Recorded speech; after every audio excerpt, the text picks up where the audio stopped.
Sementara itu, pemerintah Kabupaten Badung tetap melaksanakan pembelajaran tatap muka PTM. Padahal kasus COVID-19 bertambah signifikan per harinya, bisa mencapai ratusan orang. Kepala Dinas Pendidikan, Kepemudaan dan Olahraga Disdikpora Badung I Gusti Ngurah Dwi Payana mengatakan keputusan PTM mengacu pada surat keputusan bersama SKB 4 Menteri.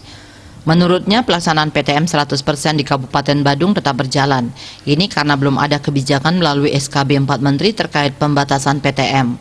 Menurutnya saat ini Kabupaten Badung masih pada PPKM level 2. Namun demikian pihaknya masih menunggu kebijakan baru kalau nantinya perlu ada pembatasan PTM.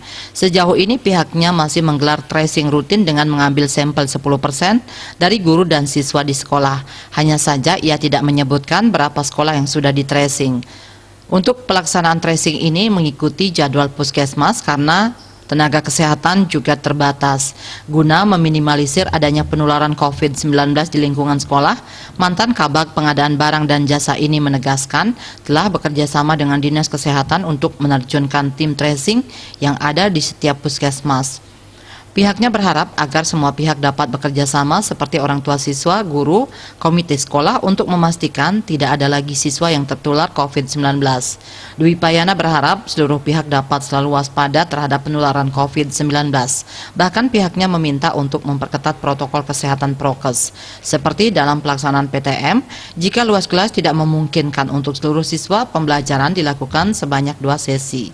Parwato Bali Pos melaporkan.